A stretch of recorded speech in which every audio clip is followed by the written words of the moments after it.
Portaria INSS 450 de 03 de abril de 2020. Primeiras impressões da regulamentação do tempo de contribuição após a S número 10322020.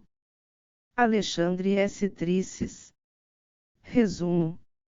O objetivo do presente artigo é tratar das primeiras impressões jurídicas acerca da Portaria INSS número 450 de 03 de abril de 2020.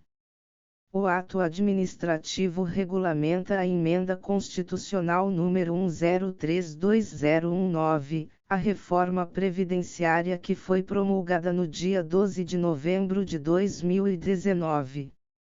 Desde a promulgação da S número 10322019, a sociedade aguardava a regulamentação das alterações constitucionais no plano infraconstitucional, a fim de que fosse possível ao Instituto Nacional do Seguro Social operacionalizar a análise dos requerimentos pós-reforma. A Portaria INSS 4502020 visa cumprir o papel da regulamentação, e o objetivo do presente artigo é promover uma análise crítica de um ponto específico da referida regulamentação, o tempo de contribuição. Palavras-chave: tempo, contribuição, reforma. Introdução.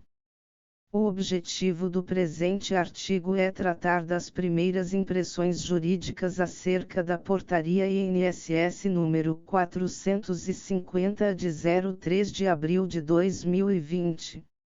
O ato administrativo regulamenta a emenda constitucional número 10322019, a reforma previdenciária que foi promulgada no dia 12 de novembro de 2019.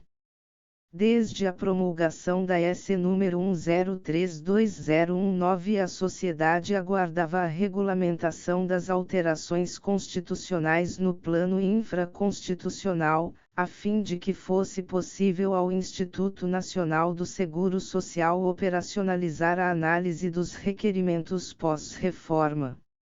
A Portaria INSS 4502020 visa cumprir o papel da regulamentação, e o objetivo do presente artigo é promover uma análise crítica de um ponto específico da referida regulamentação, o tempo de contribuição.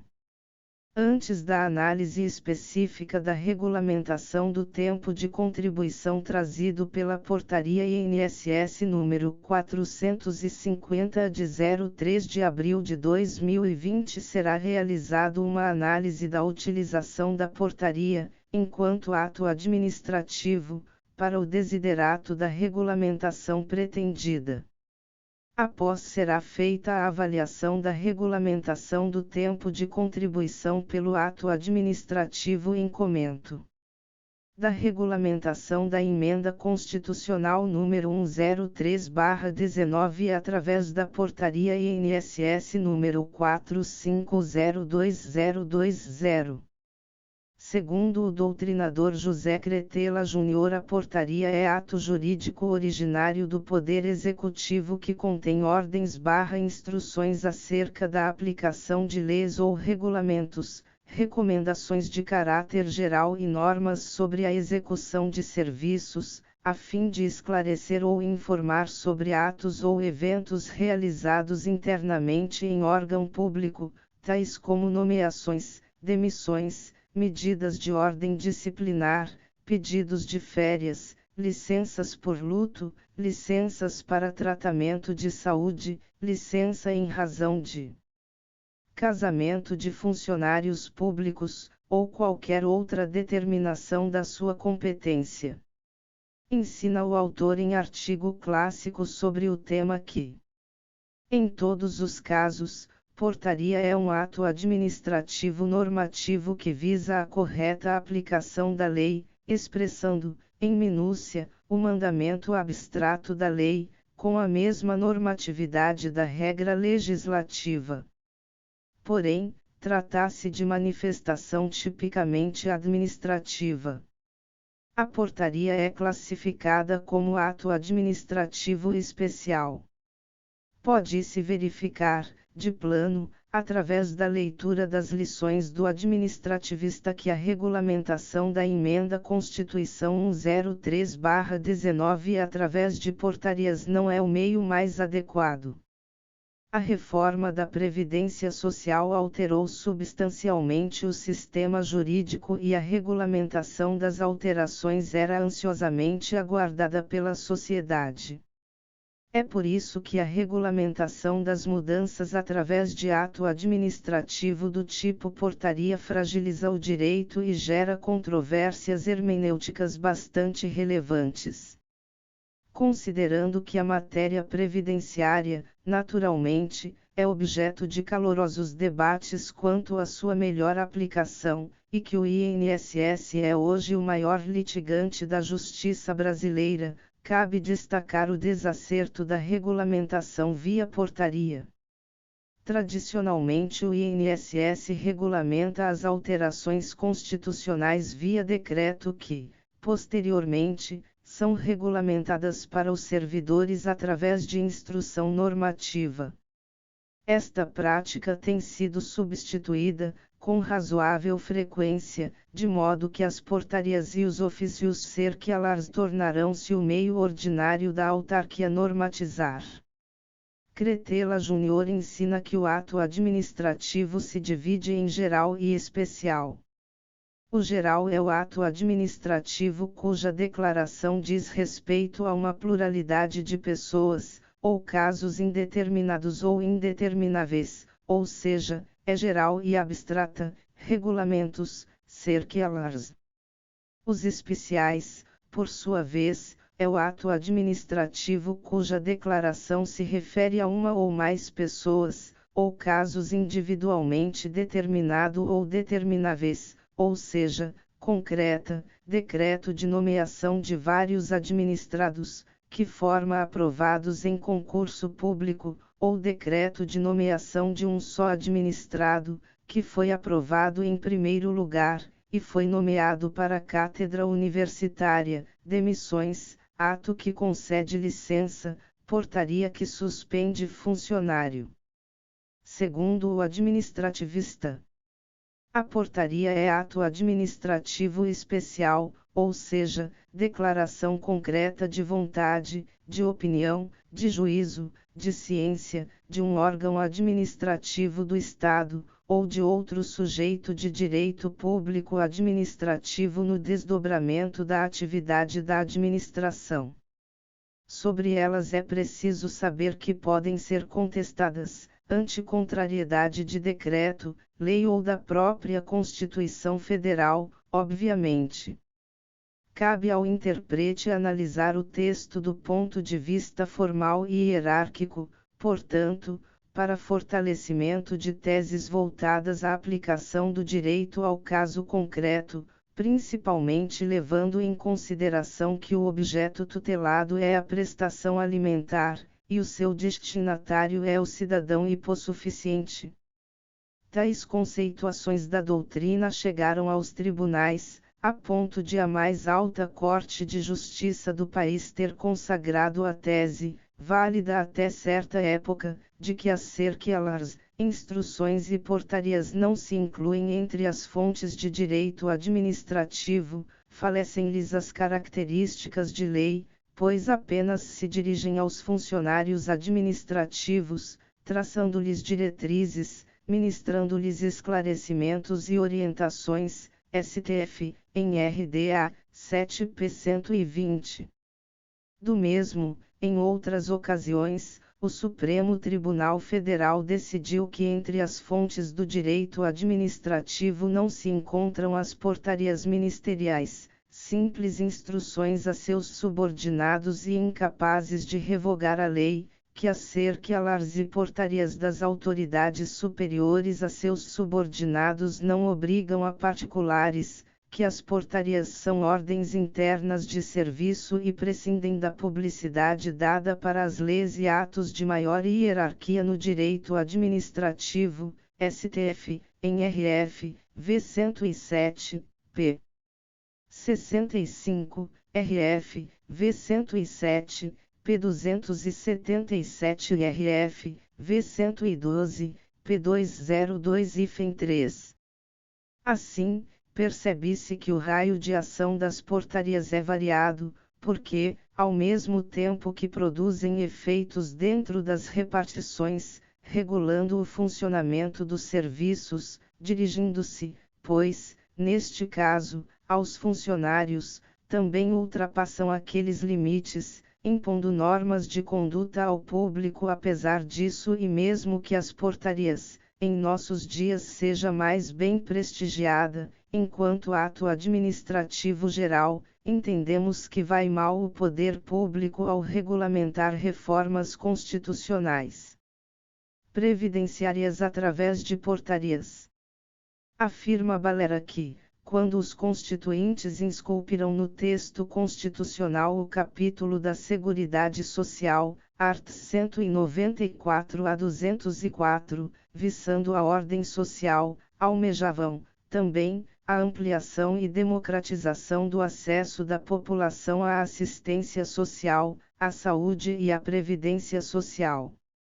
É por isso que, considerando a natureza e o objeto da regulamentação, o fato da matéria ser de índole social, de forte interesse público, de constante judicialização e de difícil operacionalização por parte da autarquia, no caso o Instituto Nacional do Seguro Social, bem como a Seguridade, abranger a todos que dela necessitam e atender à cobertura dos riscos sociais da forma mais ampla possível, permitem-nos concluir dessa forma.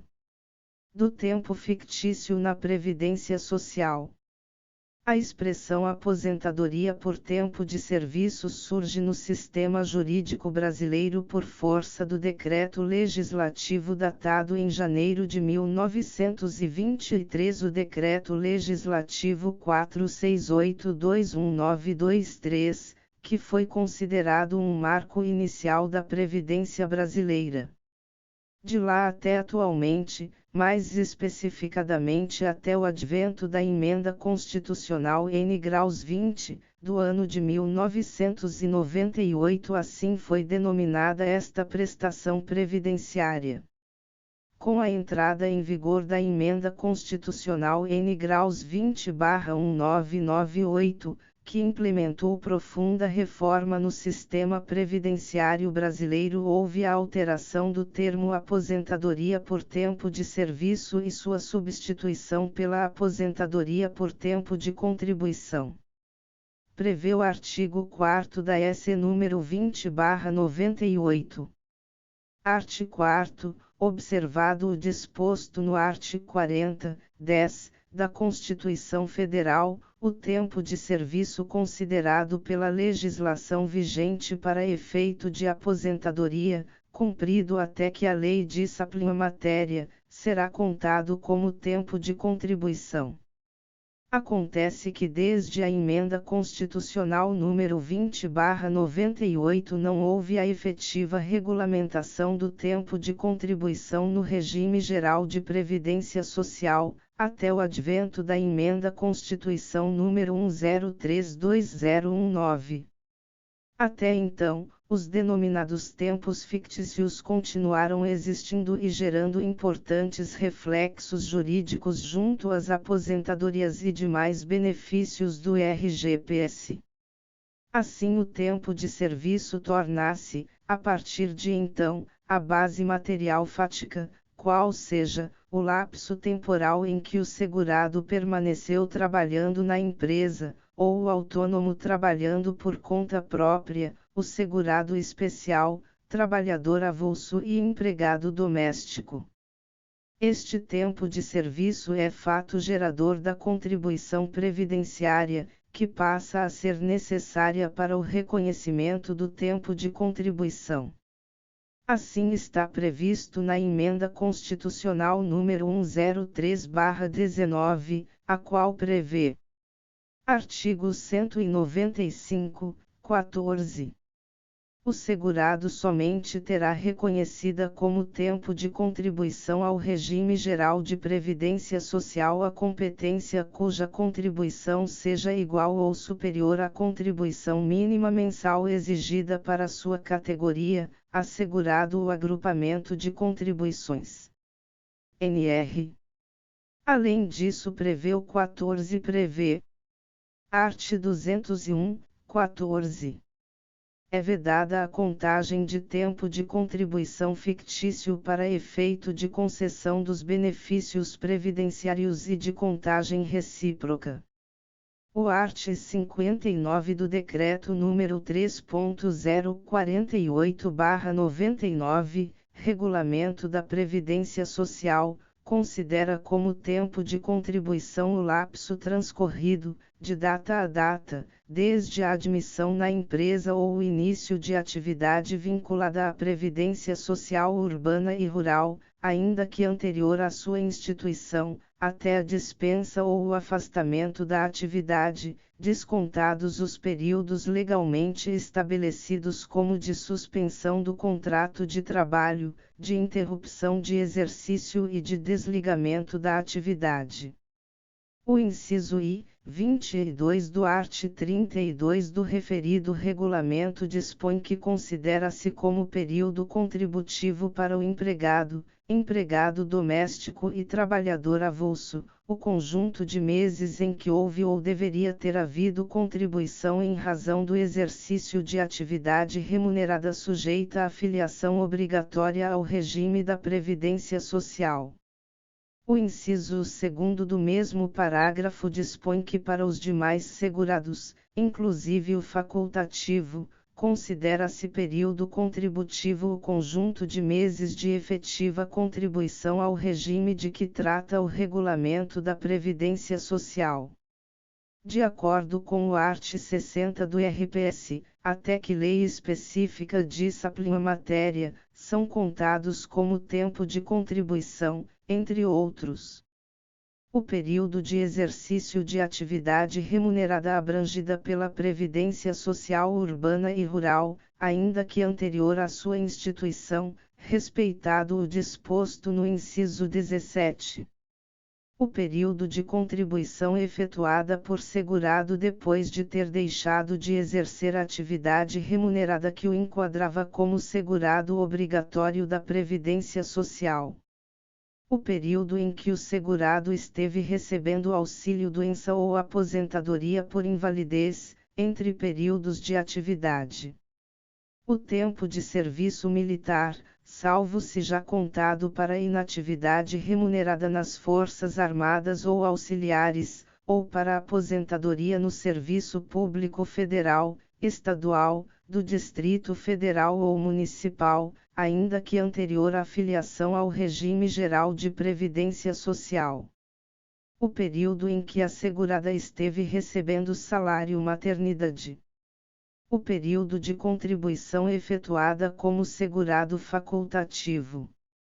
O período de afastamento da atividade do segurado anistiado que, em virtude de motivação exclusivamente política, foi atingido por atos de exceção, institucional ou complementar, ou abrangido pelo Decreto Legislativo nº 18, de 15 de dezembro de 1961, pelo Decreto-Lei nº 864, de 12 de setembro de 1969, ou que, em virtude de pressões ostensivas ou expedientes oficiais sigilosos, tenha sido demitido ou compelido ao afastamento de atividade remunerada no período de 18 de setembro de 1946 a 5 de outubro de 1988. O tempo de serviço público federal, estadual, do Distrito Federal ou Municipal, inclusive o prestado à autarquia ou à sociedade de economia mista ou fundação instituída pelo poder público, regularmente certificado na forma da Lei nº 3.841, de 15 de dezembro de 1960, desde que a respectiva certidão tenha sido requerida na entidade para a qual o serviço foi prestado até 30 de setembro de 1975, véspera do início da vigência da Lei nº 6.226, de 14 de junho de 1975. O período em que o segurado esteve recebendo benefício por incapacidade por acidente do trabalho, intercalado ou não. O tempo de serviço do segurado trabalhador rural anterior à competência novembro de 1991. O tempo de exercício de mandato classista junto a órgão de deliberação coletiva em que, nessa qualidade, tenha havido contribuição para a Previdência Social. O tempo de serviço público prestado à administração federal direta e autarquias federais, bem como às estaduais, do Distrito Federal e municipais, quando aplicada a legislação que autorizou a contagem recíproca de tempo de contribuição. O período de licença remunerada, desde que tenha havido desconto de contribuições. O período em que o segurado tenha sido colocado pela empresa em disponibilidade remunerada, desde que tenha havido desconto de contribuições. O tempo de serviço prestado à Justiça dos Estados, às serventias extrajudiciais e às escrivanias judiciais, desde que não tenha havido remuneração pelos cofres públicos e que a atividade não estivesse à época vinculada a regime próprio de previdência social. O tempo de atividade patronal ou autônoma, exercida anteriormente à vigência da Lei nº 3.807, de 26 de agosto de 1960, desde que indenizado conforme o disposto no art. 122 do RPS. O período de atividade na condição de empregador rural, desde que comprovado o recolhimento de contribuições na forma da Lei nº 6.260, de 6 de novembro de 1975, com indenização do período anterior, conforme o disposto no art. 122 do RPS. O período de atividade dos auxiliares locais de nacionalidade brasileira no exterior, amparados pela Lei nº 8.745, de 9 de dezembro de 1993, anteriormente a 1º de janeiro de 1994, desde que sua situação previdenciária esteja regularizada junto ao Instituto Nacional do Seguro Social. O tempo de exercício de mandato eletivo federal, estadual, distrital ou municipal, desde que tenha havido contribuição em época própria e não tenha sido contado para efeito de aposentadoria por outro regime de previdência social. O tempo de trabalho em que o segurado esteve exposto a agentes nocivos químicos, físicos, biológicos ou associação de agentes prejudiciais à saúde ou à integridade física, e o tempo de contribuição efetuado pelo servidor público. A. Ocupante, exclusivamente, de cargo em comissão declarado em lei de livre nomeação e exoneração. B. Ocupante de cargo efetivo, desde que, nessa qualidade, não esteja amparado por regime próprio de previdência social, e c. Contratado por tempo determinado, nos termos do inciso 9 do art. 37 da Constituição Federal. O tempo exercido na condição de aluno-aprendiz referente ao período de aprendizado profissional realizado em escola técnica, desde que comprovada a remuneração, mesmo que indireta, a conta do orçamento público e o vínculo empregatício. Pela previsão contida na Emenda Constitucional número 103, acima reproduzida, consubstanciada na vedação de contagem de tempo fictício. Alterações ocorrerão nas hipóteses acima. Algumas são bastante lógicas, mas outras causam dúvidas e demandarão uma maior explicitação legislativa, o que não aconteceu na Portaria INSS 45022020. O tempo fictício nada mais é do que o tempo em que não é exercido atividade laboral ou contribuição previdenciária. Trata-se de um tempo em ficção, pois ele não ocorreu, mas é reconhecido como tempo de aposentadoria, em razão de uma legislação previdenciária de antigamente, conforme referido anteriormente, e lastreado numa ideal de bem-estar social diferente do atual. Assim, da listagem acima reproduzida, que é extraída do Regulamento da Previdência Social, pode-se constatar que muitos dos períodos antes reconhecidos como tempo de contribuição não mais o serão. É o caso do auxílio-doença, o tempo comum convertido desde o tempo especial e o tempo do anistiado e todas as demais hipóteses em que não haja o recolhimento previdenciário ou o exercício de atividade. Não é o caso, vejamos, do segurado especial, pois há recolhimento contributivo e a atividade laboral também acontece, bem como das demais modalidades de filiação previstas no decreto, em que tal condição é observada.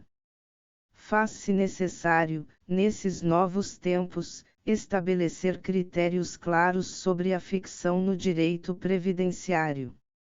A Portaria INSS 45022020 veda o reconhecimento da competência cuja contribuição tenha se dado sobre fato gerador inferior ao salário mínimo.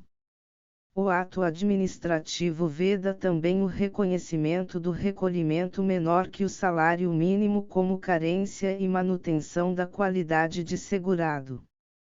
Portanto, nem mesmo para manutenção da qualidade de segurado e carência será possível contar com o tempo lastreado em contribuição abaixo do mínimo legal, no caso o salário mínimo.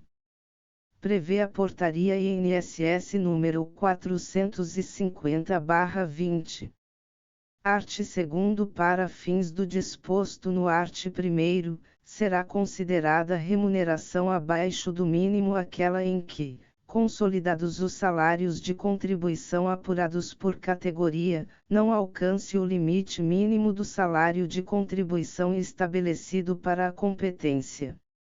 Destacando que outra alteração importante da referida portaria é aquele que refere que para os períodos posteriores a esse número 103, de 2019, as competências em que o salário de contribuição mensal tenha sido igual ou superior ao limite mínimo serão computadas integralmente como tempo de contribuição, independentemente do número de dias trabalhados, ou seja, os períodos serão computados por mês, independente do início ou fim da atividade ocorrido dentro da competência. Do tempo de contribuição do empregado doméstico.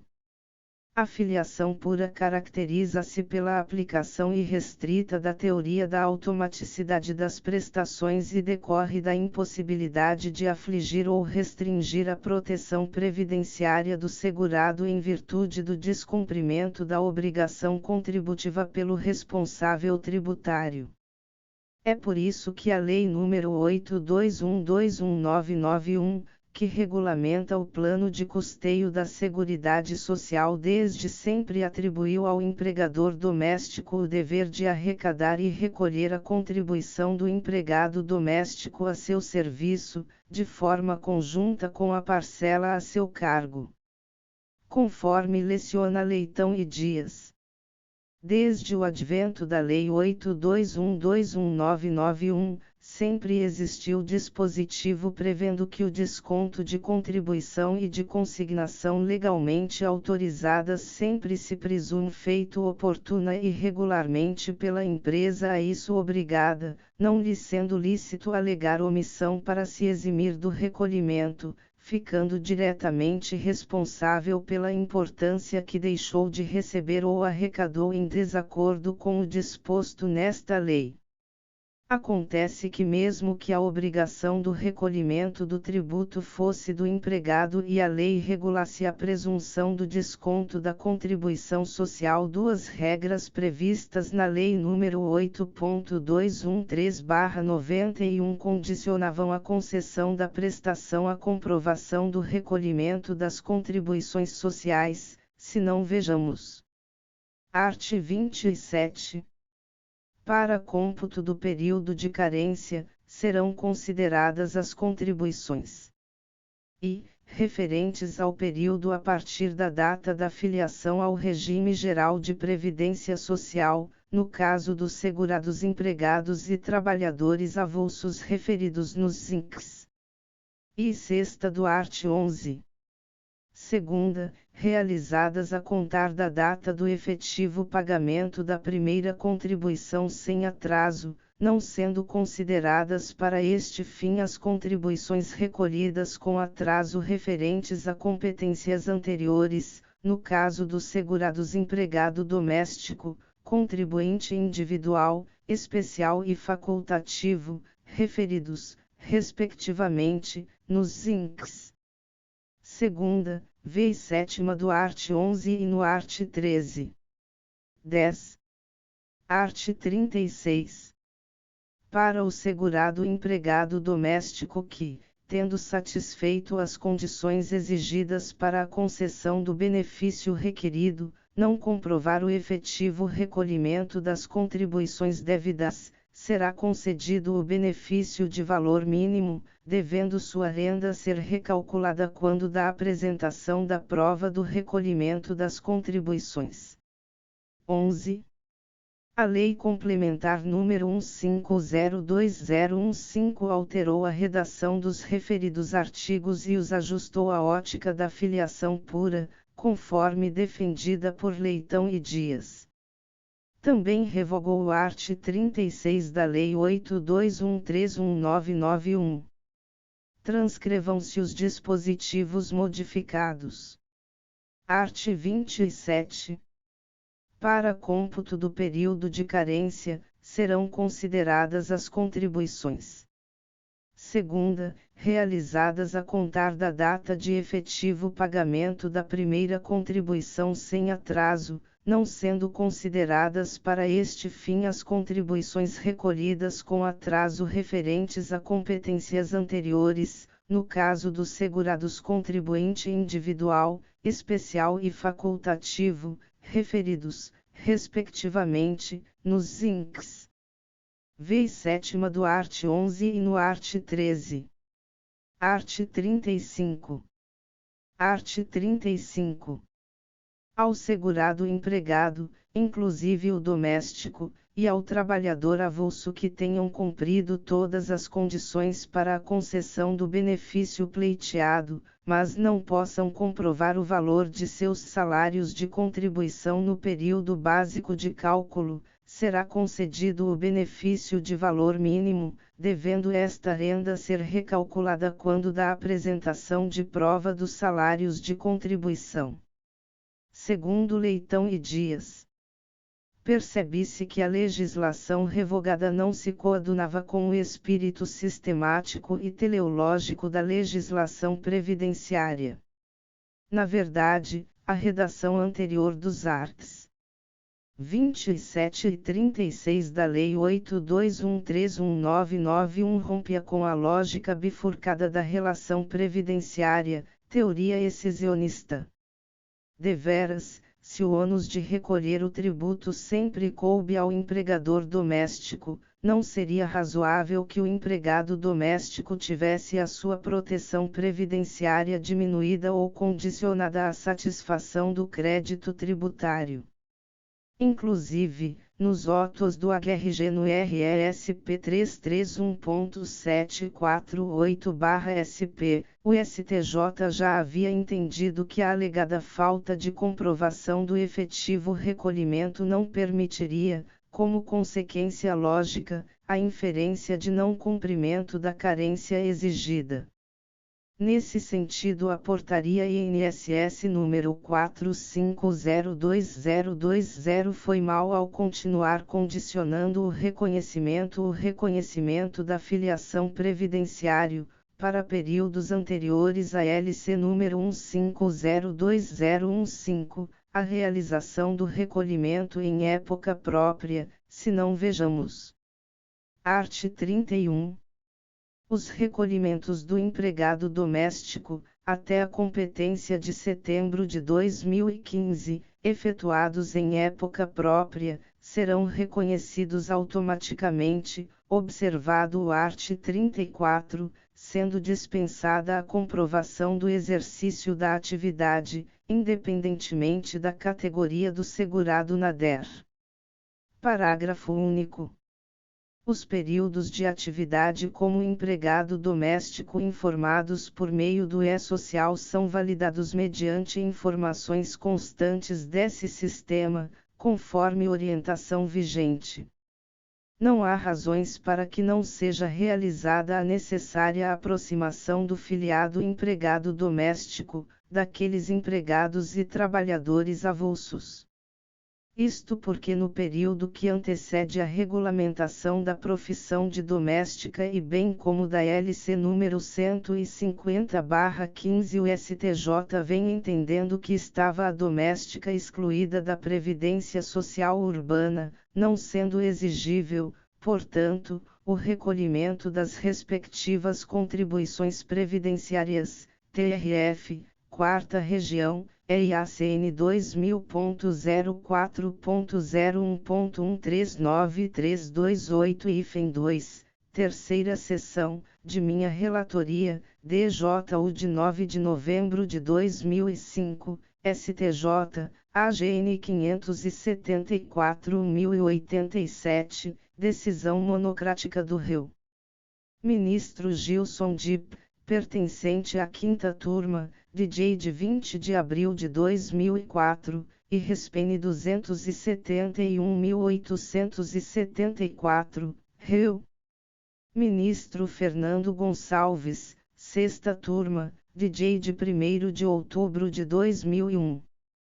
No momento em que adquiriu a condição de segurada obrigatória, ou seja, a partir de 9 de abril de 1973, as contribuições previdenciárias, por consequência, passaram a ser de responsabilidade do empregador, art. 5º da Lei N. Graus 5.859/72 e art. 12 do Decreto N. Graus 71.885/73.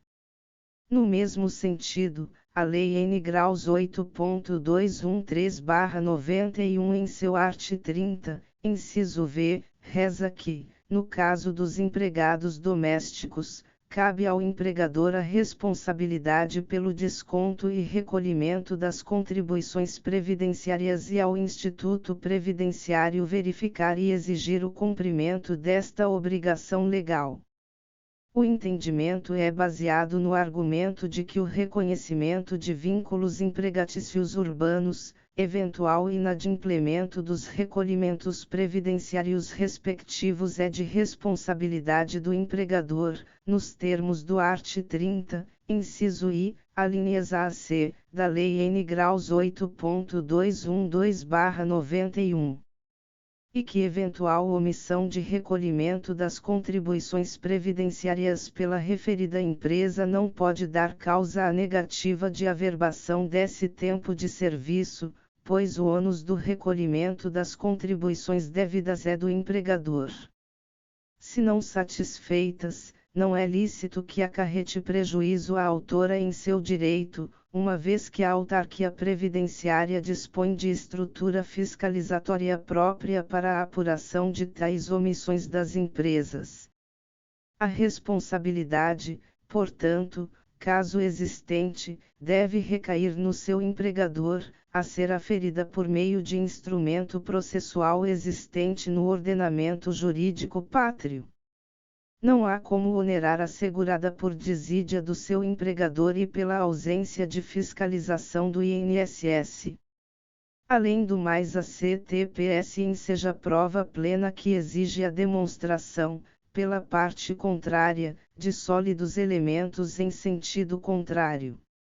Nesse sentido, cabe destacar que no período de setembro/2017 a julho/2018, o TCU realizou levantamento sobre a judicialização dos benefícios concedidos pelo Instituto Nacional do Seguro Social, INSS, envolvendo as aposentadorias, auxílios-doença e outros benefícios, somente deferidos após discussão na Justiça. O objetivo do trabalho foi identificar os efeitos e os custos da judicialização para o Estado e para os pretensos beneficiários, mapear as causas, as iniciativas positivas para reduzi-los. Nesse sentido, deve a autarquia engendrar esforços para a redução da litigiosidade e conformação de seus atos administrativos à jurisprudência consolidada dos tribunais. Conforme leciona Gustavo Beirão, a administração pública federal tem uma atuação vinculada, limitando a forma de agir do agente público diante de determinadas situações, o que nem sempre contribui para a efetivação de direitos. Do tempo de contribuição do serviço militar obrigatório. No que se refere ao serviço militar, prevê o artigo 32 da Portaria INSS número 45022020. Art. 32. Será computado como tempo de contribuição o tempo de serviço militar obrigatório, voluntário e o alternativo exercido até 13 de novembro de 2019, salvo se já contado para inatividade remunerada nas Forças Armadas ou auxiliares, ou para aposentadoria no Serviço Público Federal, Estadual, do Distrito Federal ou Municipal, ainda que anterior à filiação ao RGPS. Parágrafo único. Ficam mantidas as formas de comprovação dos períodos exercidos em serviço militar até 13 de novembro de 2019. Art. 33. Para fins de comprovação do tempo de serviço militar, posterior a 14 de novembro de 2019, será exigida, exclusivamente, certidão de tempo de contribuição, e será submetido aos procedimentos incidentes sobre a contagem recíproca. Da leitura do artigo constata-se que ficam mantidas as formas de comprovação dos períodos exercidos em serviço militar até 13 de novembro de 2019, mediante a comprovação do exercício de atividade com documento próprio fornecida pelas Forças Armadas. Atenção especial com a comprovação do serviço militar obrigatório após o advento da S 103/19, pois a certidão deverá ser a de tempo de contribuição, nos termos de ato administrativo específico do INSS, com a compensação entre os regimes. Para tanto, deverá o poder público alterar a legislação para regulamentar o recolhimento previdenciário atinente à atividade militar obrigatória. Conclusão. A Portaria 45022020 do INSS é, certamente, apenas a primeira etapa da regulamentação da novíssima Emenda Constitucional número 103/2019. Ela não trata unicamente sobre o tempo de contribuição, objeto de análise pelo presente artigo, mas também sobre as regras de transição para a aposentadoria, cálculo do valor do benefício, e das regras de acesso às aposentadorias programáveis.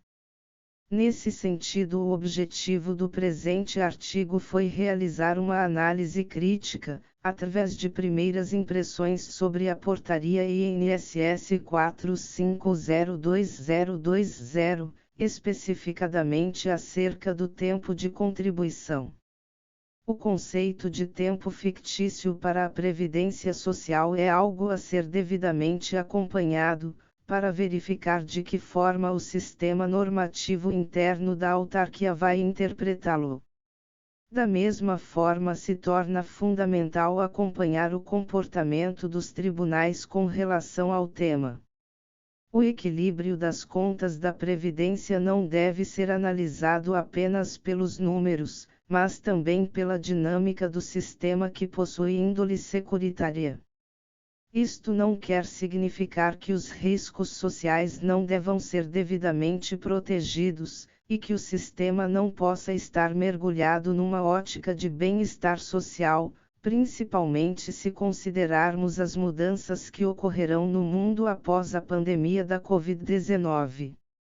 Mesmo assim, o sistema, a partir da Emenda Constitucional número 1032019, deverá ter como norte o equilíbrio financeiro e atuarial e regras mais claras e racionais com relação às contribuições e ao conceito de tempo de contribuição.